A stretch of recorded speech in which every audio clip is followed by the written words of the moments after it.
break. So as you yes, so we will record this session and it will be available in the EUFRA's YouTube channel. And if you go there, you can also see our first session from last month. It went quite well with Cocoriat project. And now this time we have, on the second session, we'll have the i2connect project. So the project that all of the advisors across Europe are anxious to know more about it.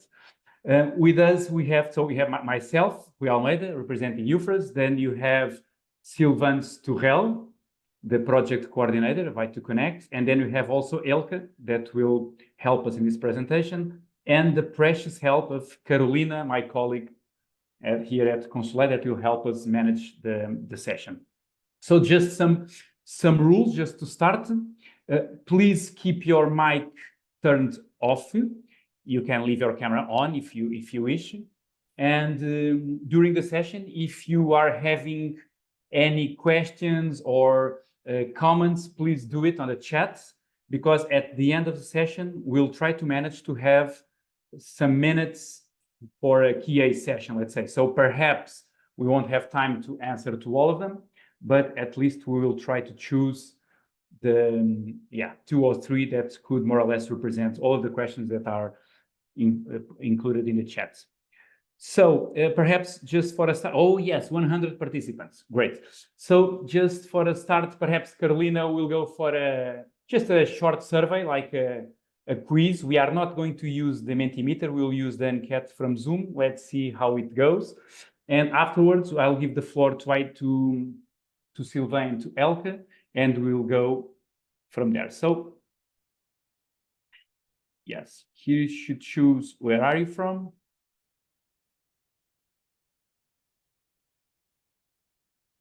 Just to show you that we are quite diverse.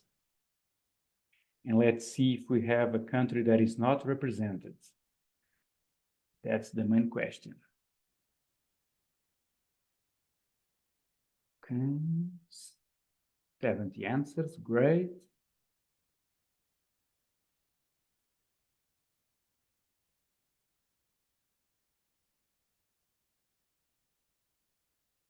Okay, let me see who's winning at this moment. Who's winning at this moment? Clearly is Slovenia. Wow. 24 attendees, 30%. That's great.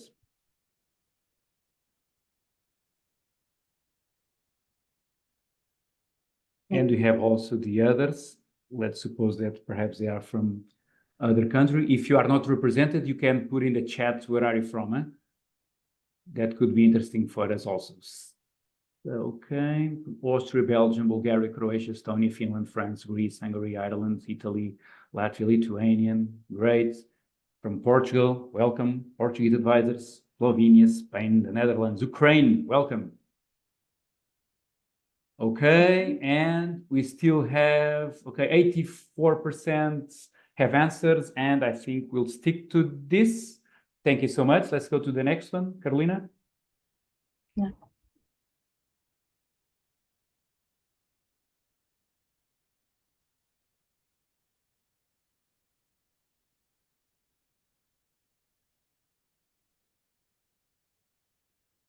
Okay, how is the weather in your region? This is always an interesting question, and when we are in these online calls, there's always a subject that comes out. How's the weather? Wow, I can see that Europe is fortunate because the weather is quite good. Let's hope that the weather is also good for agriculture. Perhaps not, but I can see that, wow, almost 60% is saying that the weather is quite sunny weather. That's quite nice. And you have 1 or 2 options that perhaps the weather is not so good, I'm assuming. Yes, that's correct. Okay, perfect. Let's go to the next one, Carolina.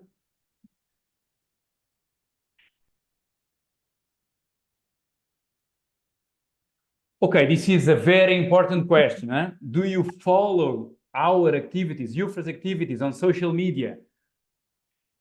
you have two choices. Yes, of course, or not yet. We'll do it after this session. And we will include in the chat afterwards some links for the ones that are saying not yet, but they can do it. Please follow us, because there's a lot of activities going on in EUFRAS, in advisors across Europe. You'll get to know different projects, different scenarios. I strongly advise you to join us. Okay, and the last one, Carolina. Okay, do you already know the i2connect project? So the main subjects of this session, the i2connect project.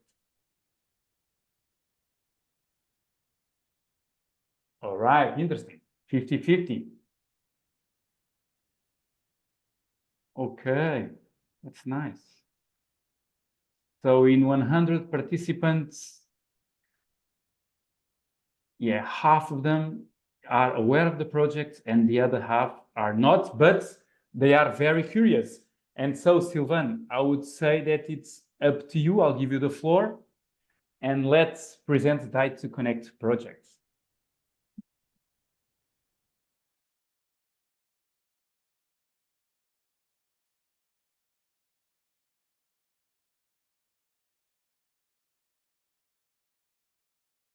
You are muted, Sylvain. Okay, great.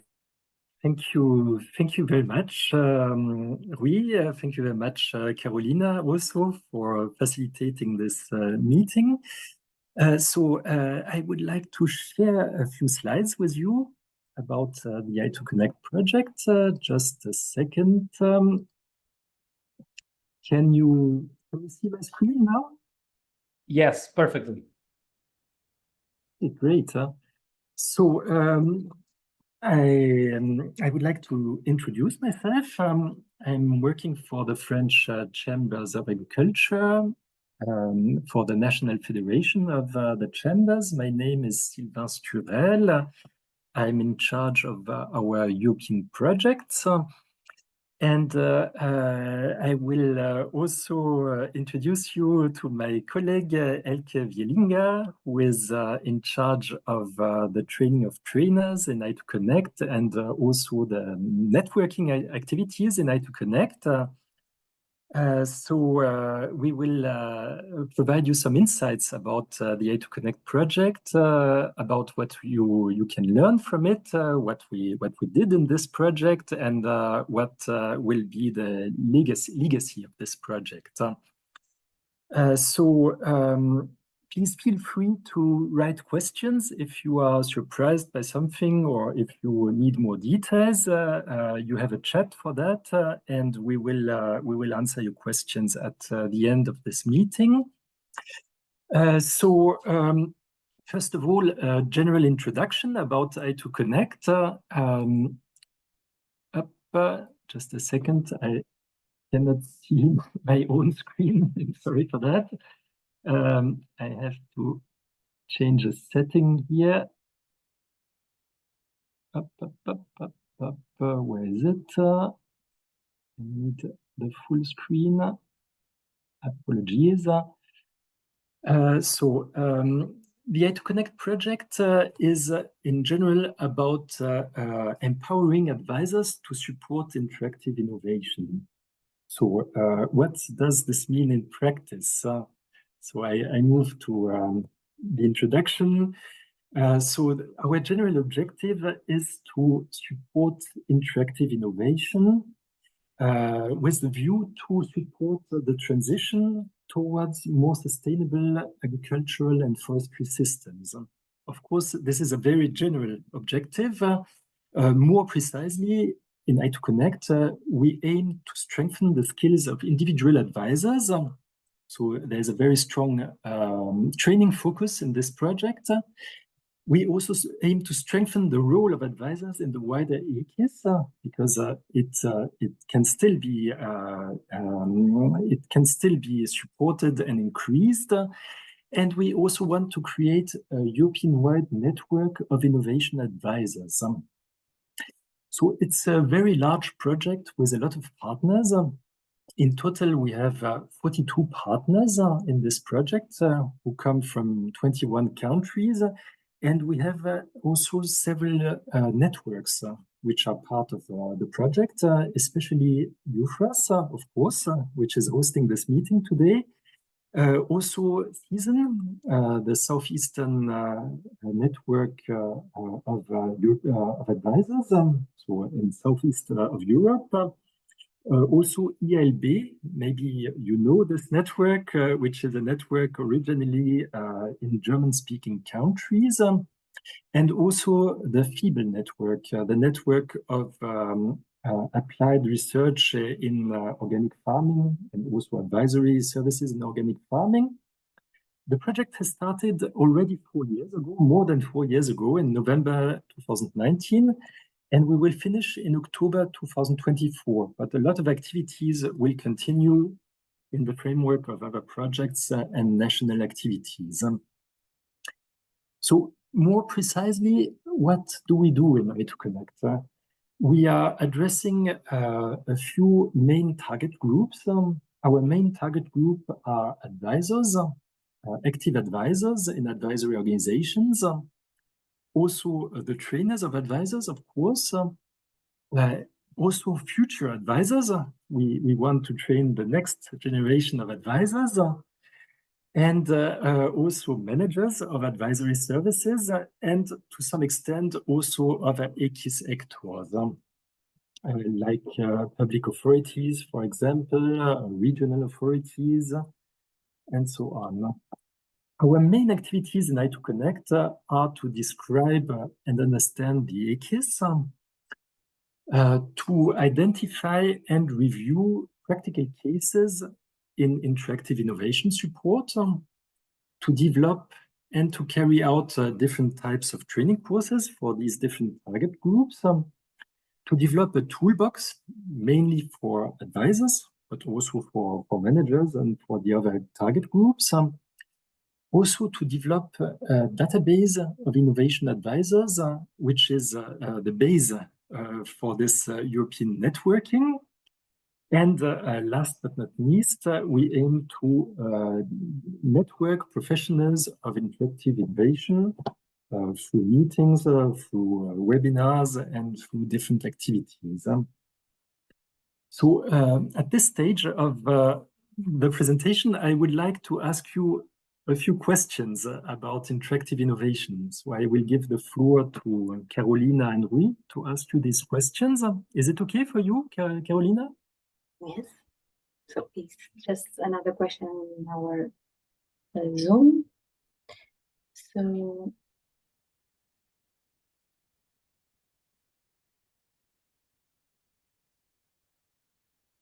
yes, so this is an open question where you can write a bit. And how would you define interactive innovation? This is just to see what you understand by interactive innovation, if you have any kind of understanding. If you don't, just say so, because I guess Sylvain and Eelke will explain us in detail. So how would you define interactive innovation?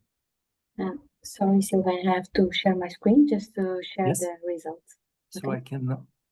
I can stop the Yes. sharing. Thank you. Can you see my screen? Yes, perfectly.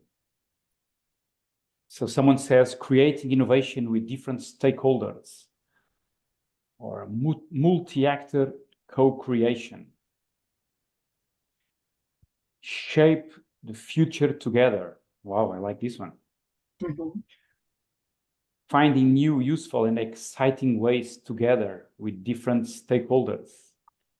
Innovation coming from practice and together with many, let's say, active actors. Co-created innovation by several people, or co-innovation with all types of actors. Using tools on a higher level. The way to energize innovative processes with interaction of many actors, cooperating among actors from different fields of activities, co-innovation with all types of actors. Wow. Fine, yeah. Sylvain, I guess I guess, more or less, active participation of all stakeholders in solving special issues. Yes.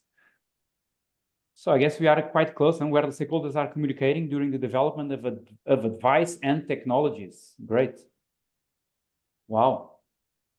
Sylvain, I think that we are more or less on the definition. Can you explain us, please, some theoretical approach, perhaps? Yes, yes, of course. Can you still see my screen? Yes. We can. It's not in full screen, I guess, but... Okay.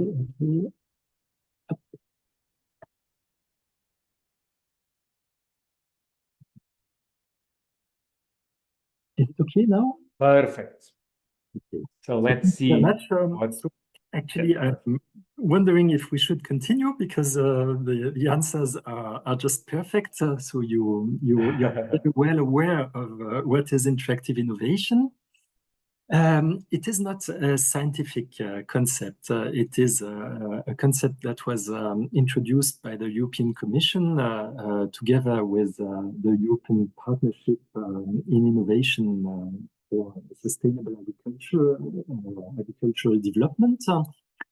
But we had a long discussion in this project team, and we agreed on our own definition, which elaborates a bit on the European Commission's definition. So that is our definition. It is summarized in that way. We identified 4 key characteristics for interactive innovation.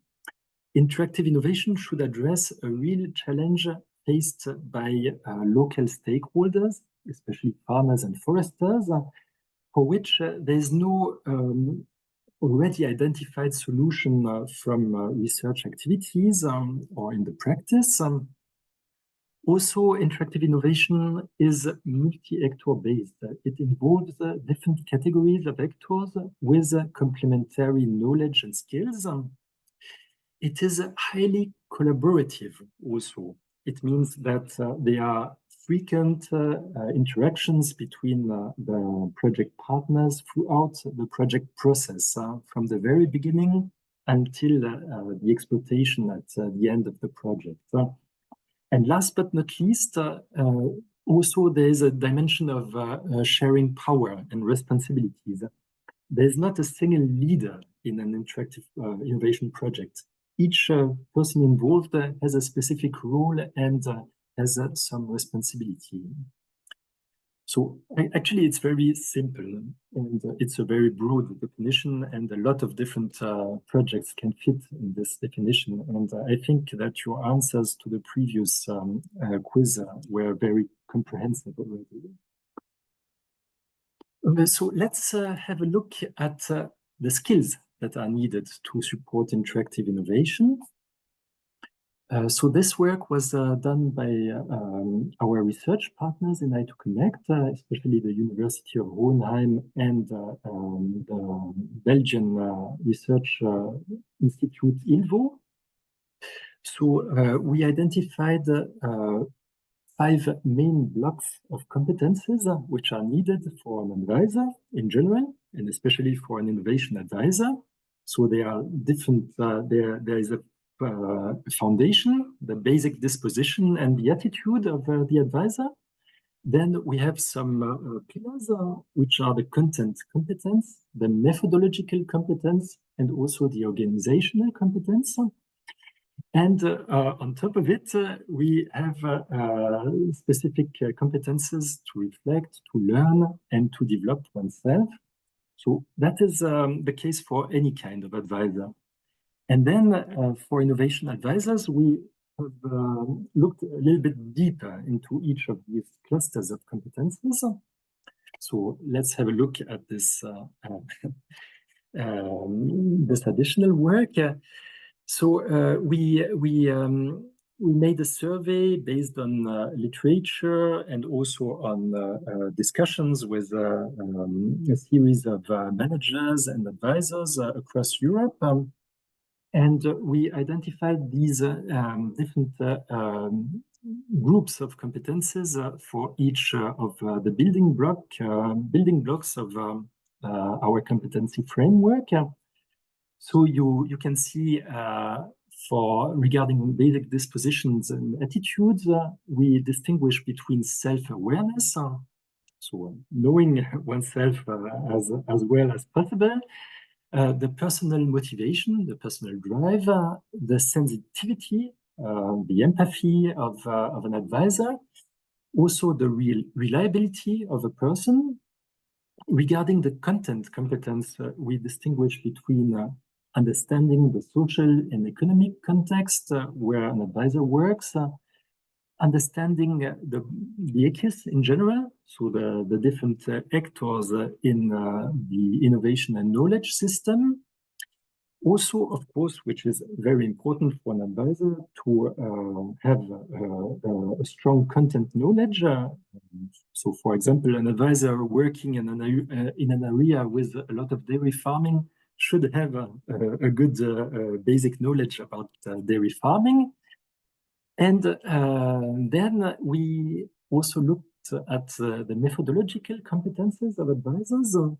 So more specifically in innovation support in this case. Of course, this advisor needs to understand the innovation process.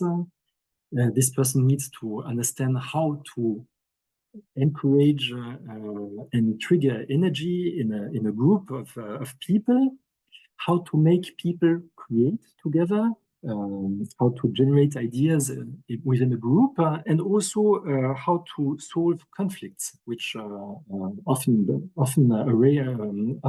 happen in a group of people. And of course, there are organizational competences. So we didn't detail very much these competences, but it includes organizing meetings, having appropriate plannings,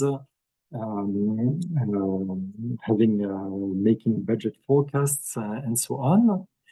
And last but not least, the reflection competences, which include being able to self-reflect, which needs some tools also. We will talk about that later. It needs also to reflect, being able to reflect among peers.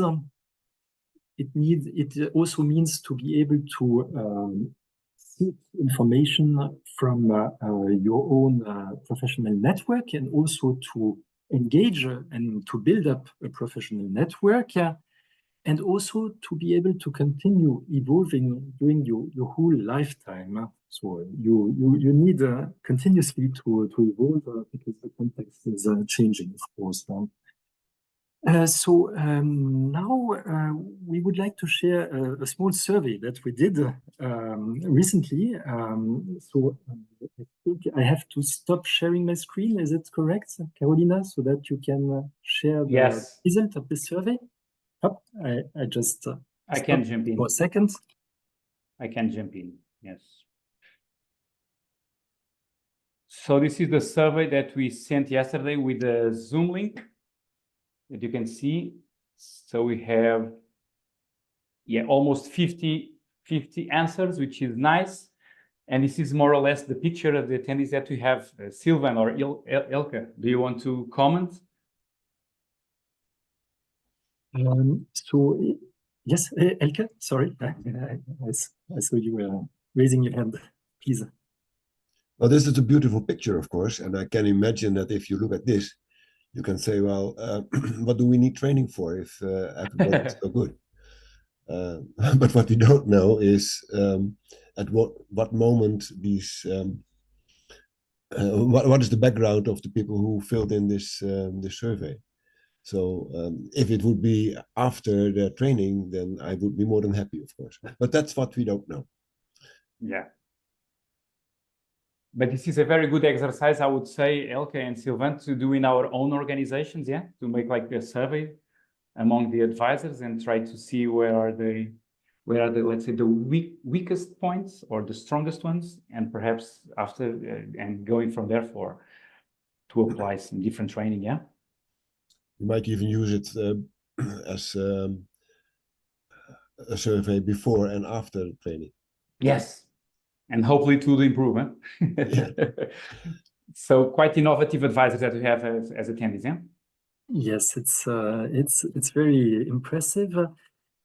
This tool was used by our Belgian partner Ilvo to facilitate focus groups with advisors, where advisors could assess their different competences needed for innovation support.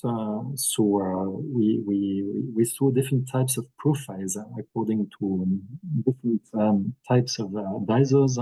In general, advisors who were more specialized in technical issues felt they needed additional training in the field of innovation support.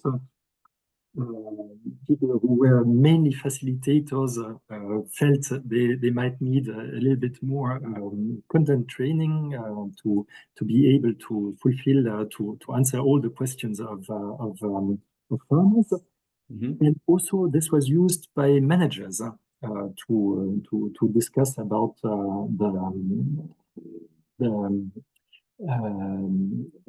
capacity building of their staff and the different skills needed in their staff. And some managers said that it could be very useful also for the yearly evaluation with staff to discuss with their staff about what skills are most needed to be developed most and in priority.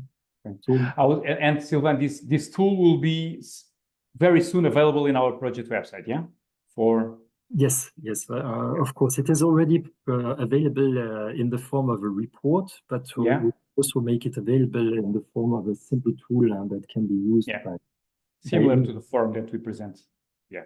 Okay, so I will stop sharing and you can move forward. So let's continue, and I will now give the floor to Eelke. I think at this stage, if I'm not mistaken, we are going to talk about the training process. So Eelke, the floor is yours now.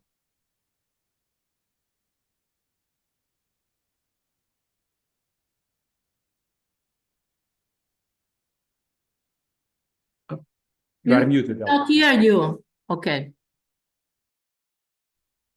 Okay, Sylvain, you help me to the next slide because I cannot directly. Yes.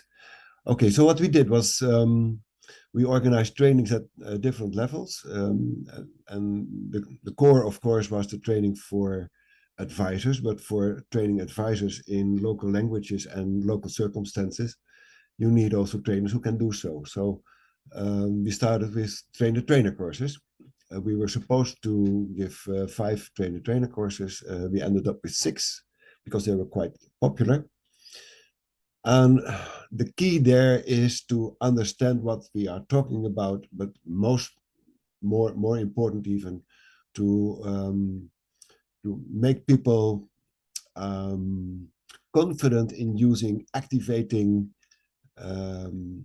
methods. And what you see here on the pictures is it's no PowerPoint, it is no sitting down, it is doing a lot of things yourself. So putting into practice, try out, and of course there is a content, and we will talk about this in a minute. But what we always said to our trainers is, we give you the ingredients for organizing your training, but you have to do the cooking yourself within the local circumstances according to the taste of your own audience. The training itself is 3 days in principle, and after this there is a coaching period of half a year, because after this training most people say, well, this was fantastic and beautiful and we are very much energized, but then when you're home then it becomes more difficult. Okay, next slide please. What's happening here? So what we try to do is take people along in understanding the concept of interactive innovation, but most of all experience it by themselves, understand also what's happening during such a process, and probably it goes better to explain this by showing some of the models. Can I have the next one? Yeah, sorry. I was talking about now the trainer-trainer courses, which are followed up by the national trainings. There have been more than 42 national trainings, if I'm not mistaken. But somehow it comes back on the slide, I think. So material has been used now in more than 17 languages and 24 countries, because not all we also had trainers from outside the consortium countries.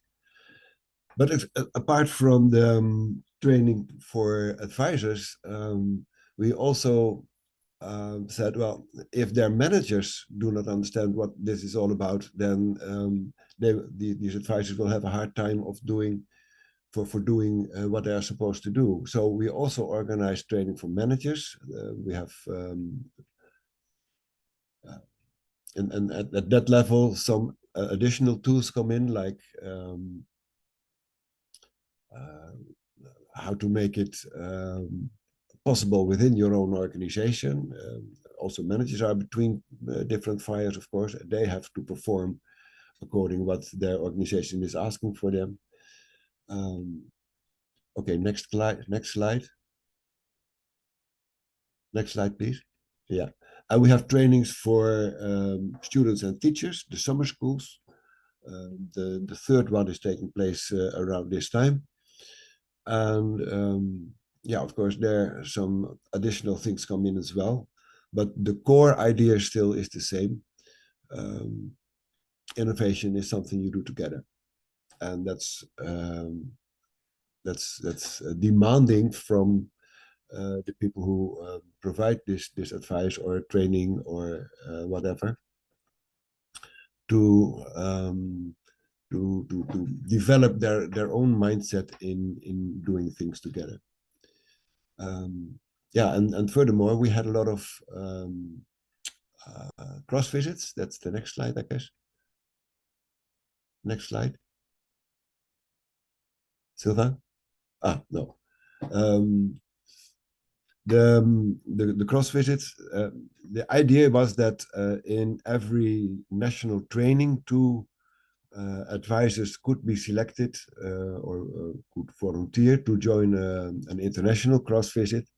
And then this international team of visitors, let us say 12 to 15 people, they would visit one host organization, showing some innovative examples. And then it is up to the visitors to use all the things they have learned during the training to explore what really has been going on there. So these cross visits are more than just a touristic exercise. They really have to work and try to understand what was happening there. These cross visits have been very, very popular. A lot of them have happened already, and I think it's not even the last one at this moment. So that was a very nice one. Now, what are we talking about when we talk about tools? Can I have the next slide, please? I will just show you a few things. What do we mean with this mindset? Now, one thing is that if you really engage in interactive innovation, you don't know what's going to happen.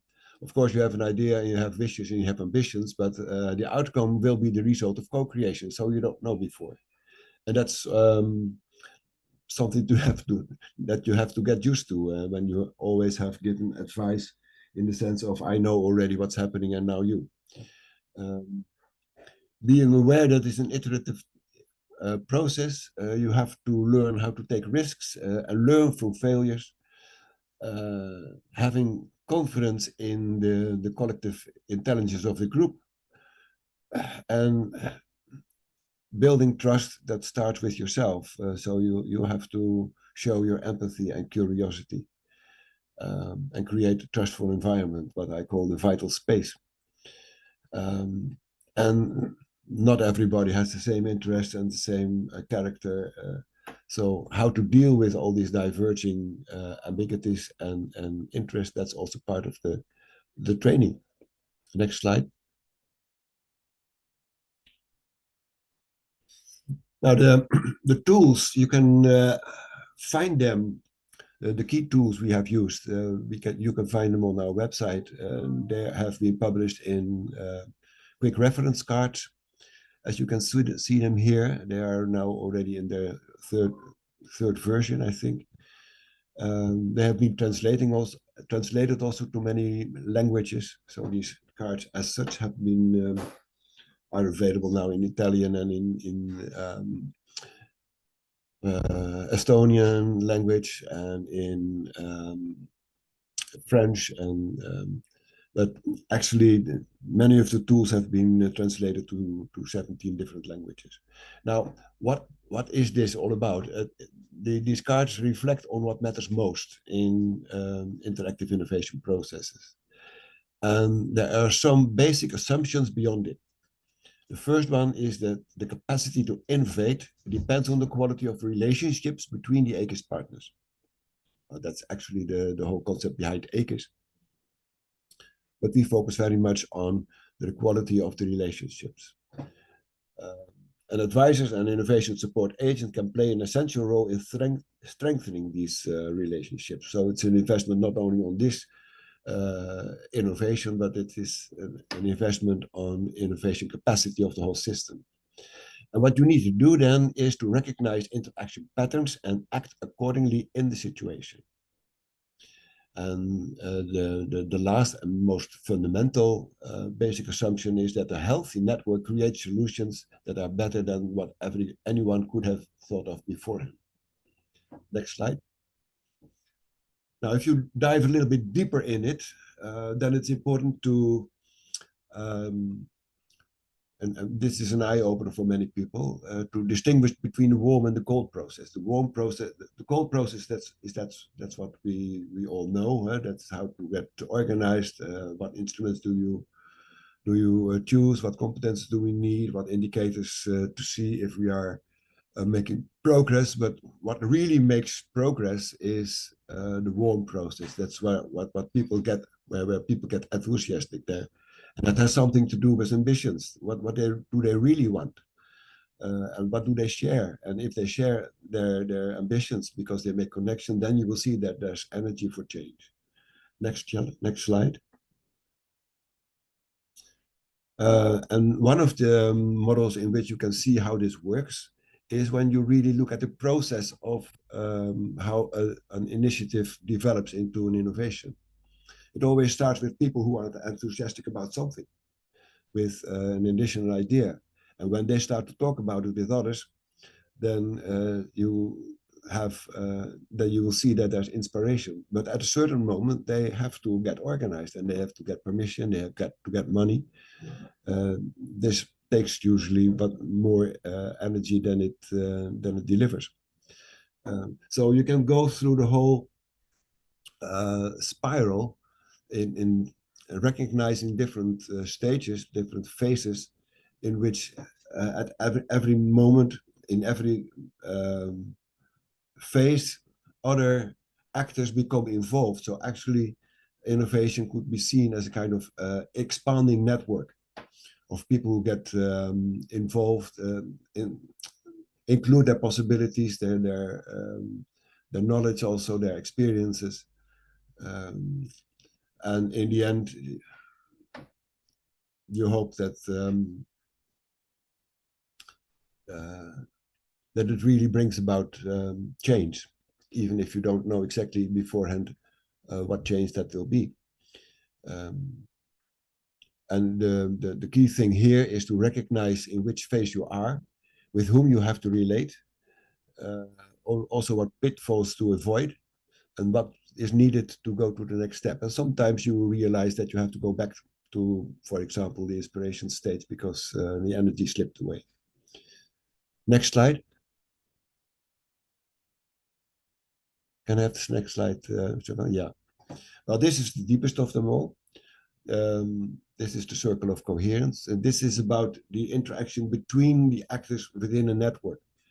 And the assumption is that if there is this vital space where people feel invited, they feel safe enough, they feel inspired, they feel meaningful, then there will be collaboration, and this process, this spiraling process of innovation will take place.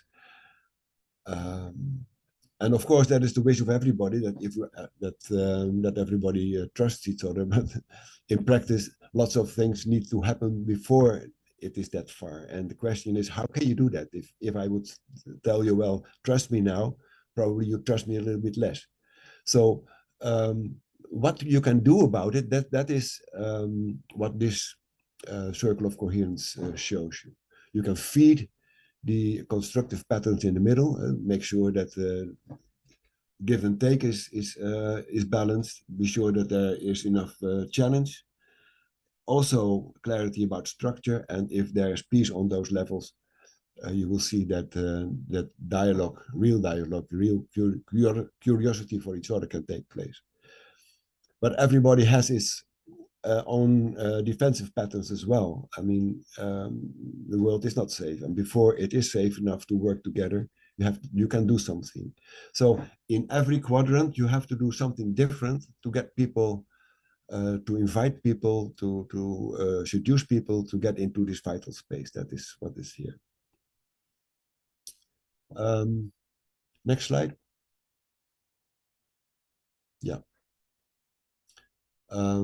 Now we go beyond the trainings, I think. Do I give it back to you, Sylvain, or shall I explore a little bit further here also? If you want, Eelke, I can take over again. Yeah, please do. Yes. So thank you very much, Eelke. So it was a short summary of all the training contents, which are very rich, and of course we are available to provide more details to you during the questions and answers session after this presentation. So very briefly, also we have other tools for advisors, what we call good practices. And these good practices are based on the analysis and comparison of several hundreds of practical cases. So far we collected about 250 practical cases.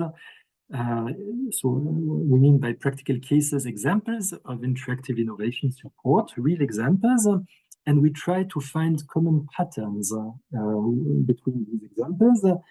So as you can see on this diagram, we classified them in 5 clusters. A cluster about good practices in terms of activities, in terms of enabling environment, in terms of structure and governance, in terms of communication, and also in terms of skills and competences. So I cannot now give you all the details about these good practices, but just a few examples. A good practice is to identify and to understand farmers' needs, which requires a lot of time and skills. Another good practice is also to bring diversity among actors in the project, to bring different perspectives, different points of views, different approaches. A further one is to seek institutional support, because innovation support is not necessarily easy to finance. So you need a good institutional framework and support to achieve, to carry out this type of activity. For example, regarding communication, we identified that it is very useful to have strong communication channels between advisors and researchers. And regarding skills and competences, we came to the conclusion that it is very difficult for a single advisor to master all the different types of skills that are needed for innovation support.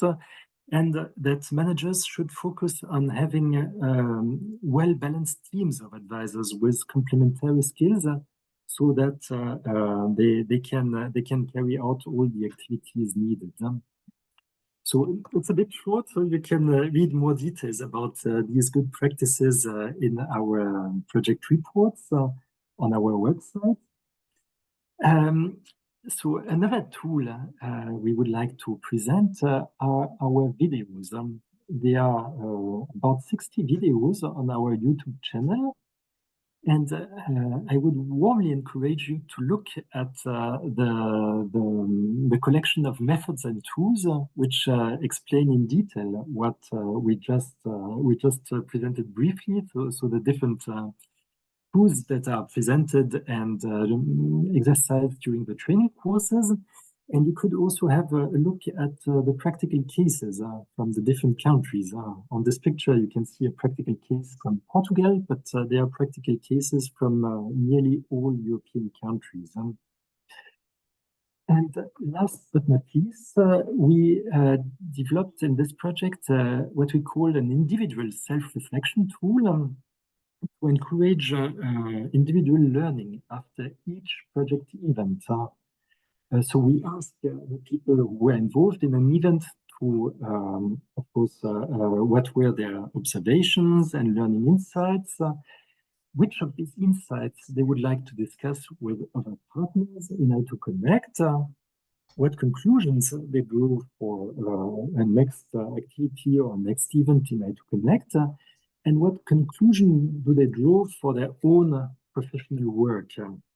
So there are also sub-questions, but I don't have time to go deep into that. So all these individual self-reflections are also collected anonymously by one of our partners, the University of Rotterdam, which processes them to draw collective conclusions for the project. And this helps us also to improve our activities and to improve our project events. So now time is running away, so I have to come to a conclusion. I just would like to give you another view of what i2connect can offer to you, and also what we are expecting from you. So what can we offer to you? We can offer to you, first of all, a pool of trained experts. We have more than 70 trainers who were trained in i2connect, and you can still rely on them for further projects and for further project activities. We have almost 600 advisors who were trained in interactive innovation support. So all these people can be mobilized for new project activities nationally or at European level. Almost 70 managers trained also, and some students, 50 so far, and currently there is a training session for students which is taking place in Ireland, so we will have about 80 students trained at the end of the project. So all these people are available for you for project activity, for training purposes. So please contact them to benefit from their skills. We also have this database of European advisors. So far, more than 2,500 advisors are registered in this database, and more than 1,000 organizations. There are a lot of online resources available on the i2connect website. Of course, the toolbox that was briefly presented by Eelke, practical innovation cases, so almost 250, the EECIS country reports, which describe in detail the organization of EECIS, and especially the organization of advisory services in the member states. And please note that these reports are currently being updated. So they will be completely up to date in, I guess, beginning of September or end of September. And what do we expect from you also? So we expect from you to join the advisory services database, because it is a unique tool to network between European advisors, to ask questions to each other, offer to collaboration also across Europe to advisors. We are also still very interested in receiving practical cases in innovation support. The project is not finished, and we are still continuing to collect these practical cases. We still have some ongoing, upcoming training courses. So, for example, there is a training course in France beginning of September, close to the city of Bordeaux for advisors. And there are many other training courses which will take place until the end of i2connect. So you can see our program on the i2connect website. Please, if you haven't done so, register to our newsletter and social media accounts, especially to our LinkedIn account. And also, we would like to invite you to our final conference, which will take place in Bulgaria at the end of September, beginning of October. So you can see the official invitation letter here on this slide. So it is a unique opportunity to network with other advisors, with managers of advisory services, to meet also with managing authorities who are interested in interactive innovation support. So it is a great event to share experiences, to build new projects together, and to continue to develop the competences of our advisors and managers. So I think it was a bit long. I apologize, Rui. There's not so much time left for questions, but still we should answer a few questions.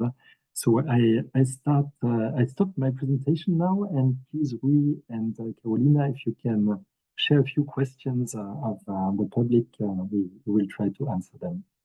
Yeah, thank you so much, Sylvain and Eelke. Let me just say that yes, the i2connect project has been a quite an interesting journey. Let's say an interesting journey. We have learned a lot, and something that is quite powerful in this project is that we get linked with a lot of advisors and also advisors, organizations and managers and so on.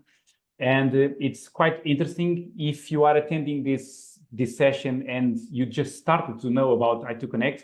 I strongly advise you to go and check with all the links that we included in the chat, or just navigate in our website, because you can see a lot of some theoretical issues, but also quite practical ones. So we have the practical cases, the pilots, you have a lot of videos, the toolbox is quite complete. And in fact, here at Consulai, I know that a lot of organizations across Europe, advisor organizations, they are using these tools not only to apply at innovation projects such as operational groups or others like that one, but also in their daily work. And I can see some comments on the chat just saying that this kind of tools can be applied in different frameworks. For instance, someone is saying to try to link consumers to farmers, how to solve some problems. So this is quite useful, and I strongly advise you to have a look and spend at least 1 hour seeing our videos and get inspired. That it's the most important thing. And I guess, Sylvain, as you said, that as we have so many trainers in Europe, I guess that you mentioned that we have above 70 trainers. And I would say that so every country is more or less capable to give training at national level. This is one of the questions that was mentioned on the chat. Can you answer, Sylvain? So is it possible still to be trained, let's see, until the end of the year? Yes, so thank you for this question.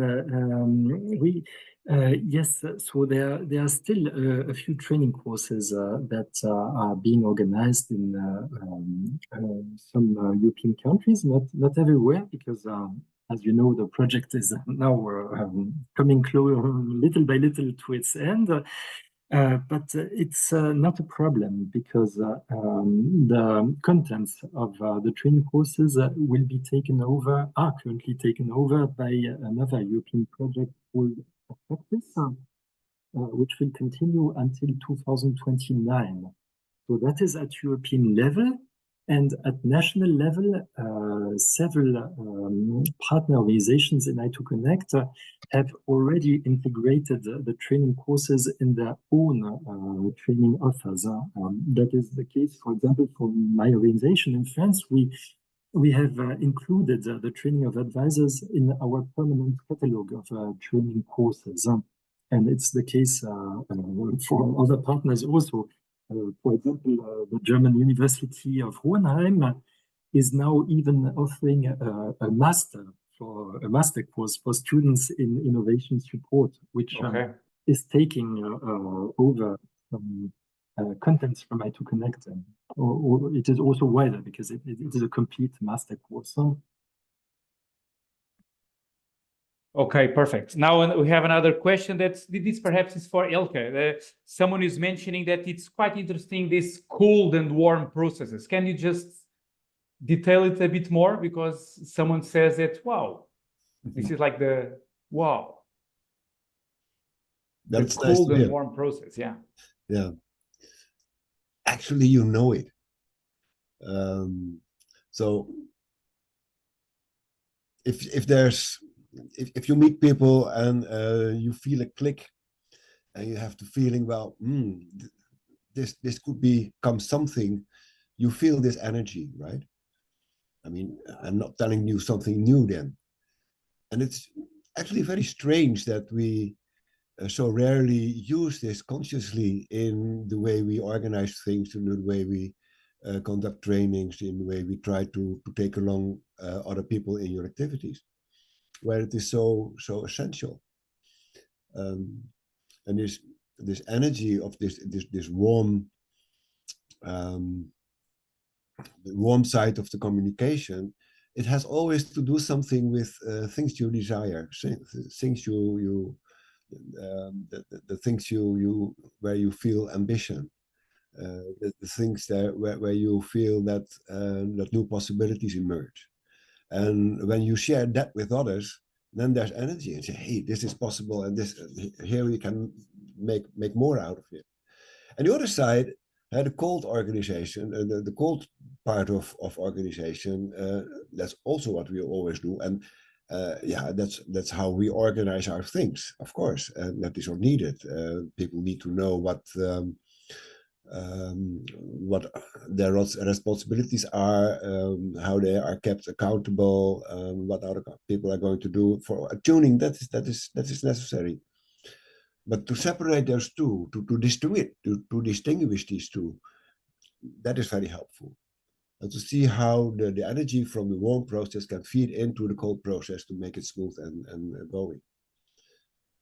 That's actually and what we did in our tools and our methodology is to give this hands and feet, so to say, to give words to what you actually know somewhere here. I always say, well, you know more than you think.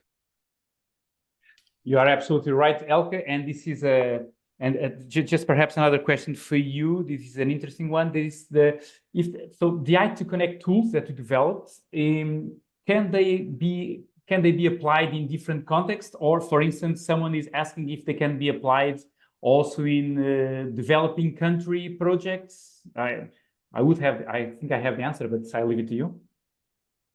Yeah, actually, I applied it also in Africa and in the Philippines, for example.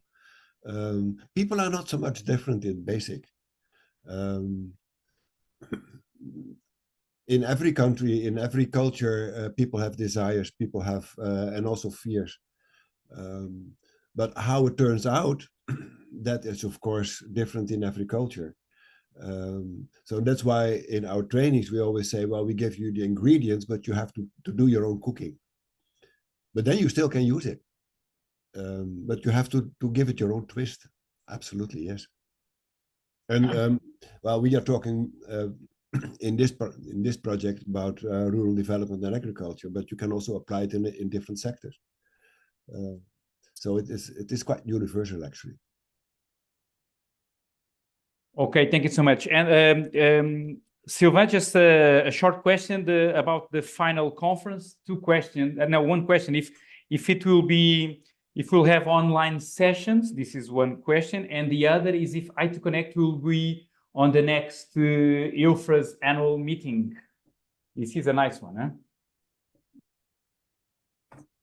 Okay, so regarding the first question, so it will be mainly a meeting in person because we will work a lot in small groups because it will be an interactive meeting. It's not a classical conference. We are going to share ideas and to create new ideas and yes.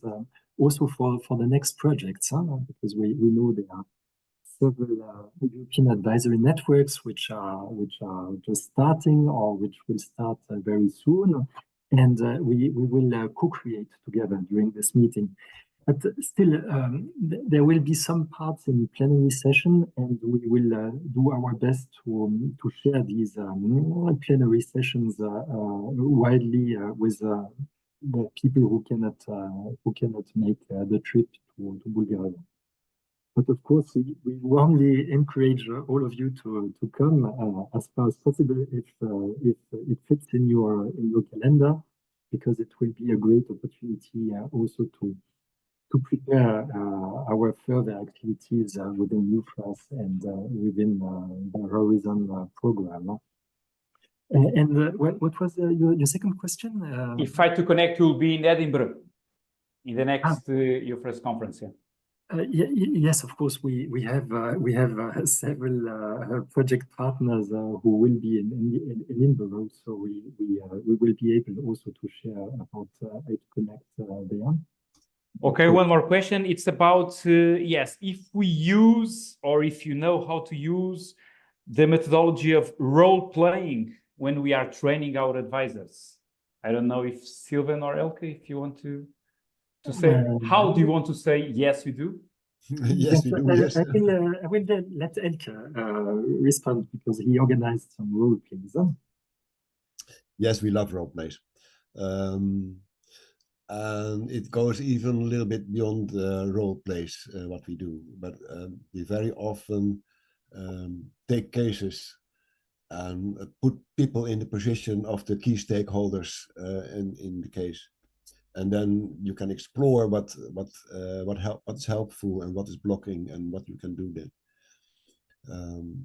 So that's what we very often apply. And if you would come to the final conference in Varna, in Bulgaria, in early October, you will have the opportunity also to experience it once yourself. So be welcome. Yes, I guess you can also test it in the national trainings, wherever you are. For instance, as Sylvain says, in France, they are giving a lot of trainings. I guess that's one of the things that is part of the training. And another question is, yeah, it's all about the, that survey that we did. Someone is saying that normally an advisor should be a combination of several roles. And so how to distinguish a more technical based advisor from an innovative advisor? Eelke. My experience is that for an advisor really to work effectively with his audience, he should know about subject matter of this audience. So if you talk about chicken, if you talk about chicken growers, for example, you should know about chicken. Otherwise, you don't make this first connection. But then, when you go further, what is required from the advisor is that he does not step into the role of the expert knowing it all. And then all the other tools come in making connections so that his knowledge and the knowledge, the valid knowledge and experience of his audience are merged to something more. Yes, I absolutely agree with you. And yes, we have all. Someone is asking here, Sylvain, if they are still on time to present practical cases or even experiences that they are having working with innovation in about interactive innovation, if they are still on time to share Yes. and give inputs to our projects. Yes, the answer is yes. We have an online form to collect practical cases on our website. But if you prefer, you can just send me an email or send an email to the general address of i2connect. We will be collecting practical cases until the end of the project because we know that there are many more than what we collected so far, and there are probably a lot of interesting experiences that deserve to be shared. So yes, please do it. So we will be very happy with that. Perfect. And someone is also saying that the i2connect database, it's a powerful tool to be connected with advisors across Europe. Is it true, Sylvain? Is that one of the main purposes of the database? So we have at i2connect, we have a database. The link it's on the chat. You'll spend like 3 minutes with the registration, and you will be, let's say, part of our community. Yeah. Yes, so it's a powerful tool, and it will be even more powerful in the future because we will continue building up this database. So, of course, the database is not going to be stopped at the end of i2connect. Of course not. It will be maintained by the consortium even after the end of the project, and it will be handed over to the Moderator and Attractis and EU funded projects, which are continuing until 2029, as I said before. So these projects will take over the database and continue developing it. For example, at the moment, we don't have a public forum on the database. It is something we would like to develop. It was not possible in the framework of this project, but this will be done in the future. At the moment, you can already use the database to contact individually an advisor you would like to be in touch with, to ask questions, to exchange together, or possibly to start a project together. It is also possible for farmers, but I think the main users are probably advisors. The main users are. Yes, and about advisors, it's something that is coming up also. It's what kind of advisors are we expecting? I mean, if we will divide this, someone said like partial or impartial advisors, if we are making that. If you are distinguishing this problem, this is a cold process. Paul, I guess you can hear me. This is a cold process, huh? But even so. Yes, so I think we are not able to distinguish between impartial and partial advisors in this database. This would require a lot of additional investigations. It is possible in the case of national databases like the Dutch database, because the Dutch advisors belong to a Dutch association of impartial advisors, and their names are then imported into the European database. So there's a first check at national level.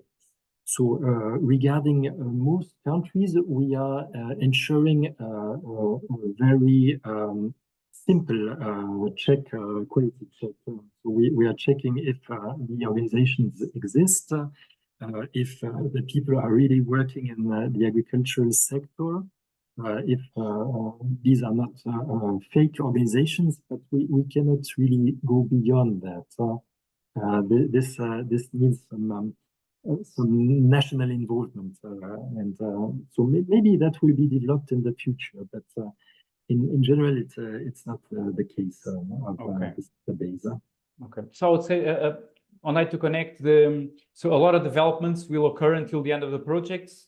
One of them, at least, has been mentioned. It's all about translating, for instance, those i2connect cards. That in fact is a tool that we are using a lot in our daily work, but not only on innovation process, let's say.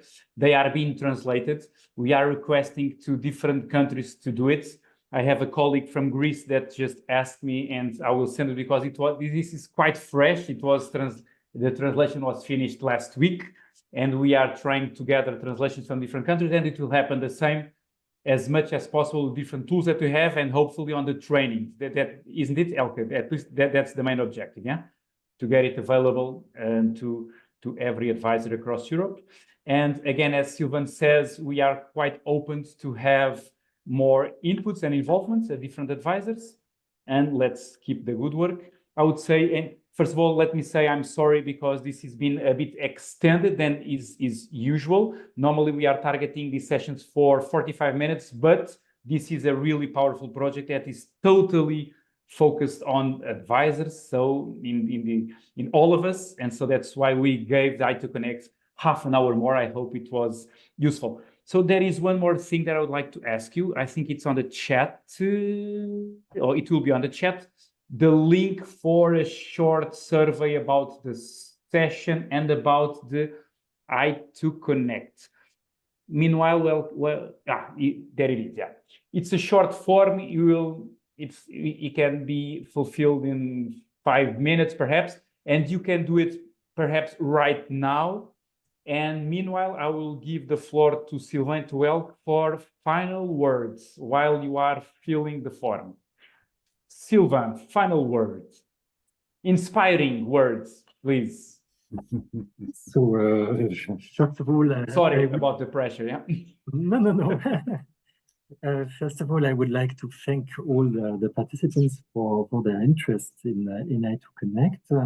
I think it is a very successful project which has achieved to create a European community around innovation support, to create different training contents for different target groups, as we presented earlier. And most of all these achievements are available for the next projects, and also, of course, at national level. These tools are not only targeting specialized innovation advisors. They can be used by any advisor, actually, because a lot of advisors don't call themselves innovation advisors. They are not even aware that they are supporting innovation. But in practice, it is the case. They are supporting small innovations, small improvements at local level in their daily work. And these tools are useful for them as soon as they are working with groups of people. It is extremely useful to support discussion groups, even if yes, the advisors, the managers don't call them innovation advisors. So I warmly encourage any advisor to look at these tools, because they can be used for most advisors. So that would be my conclusion. And of course, I look forward to meeting you in Varna. In person. And Eelke, final words. Difficult because Sylvain did a great job. So I think so too, yes. Well, I was really impressed by so many people attending this meeting in the middle of holiday time. So thank you so much for sharing your time, and also for your questions and your interest. And yeah, I hope that the movement goes on through you as well. Well, I look back at a very interesting period in this project, and actually my whole career, because after this project I really intend to retire, and I'm grateful for all the contributions of everybody that culminated in what we have now. I mean, it's quite impressive if you see that the content of what we have developed is now being used in so many countries and so many languages, and that it will go on through the follow-up project as Attractis and Modern Acres. You are right, and Eelke, no, you are not retiring, because we won't let you. You will keep very much involved in the project. So let me just say final words.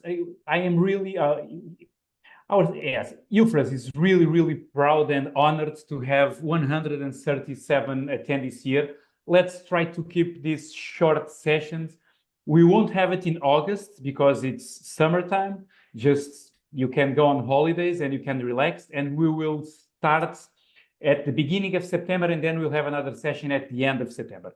And so August, you can relax, no online coffee breaks, take your own in your holidays.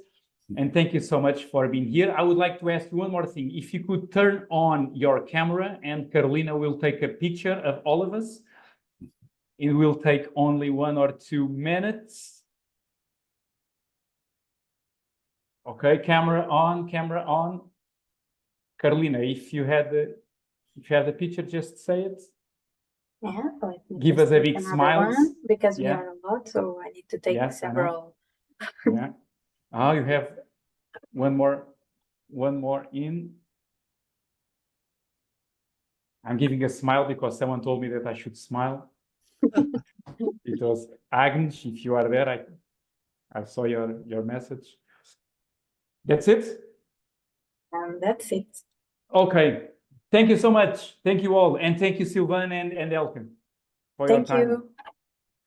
Bye-bye to you all. Cheers. Thank you. Bye. Thank you so much. Bye-bye. Bye-bye.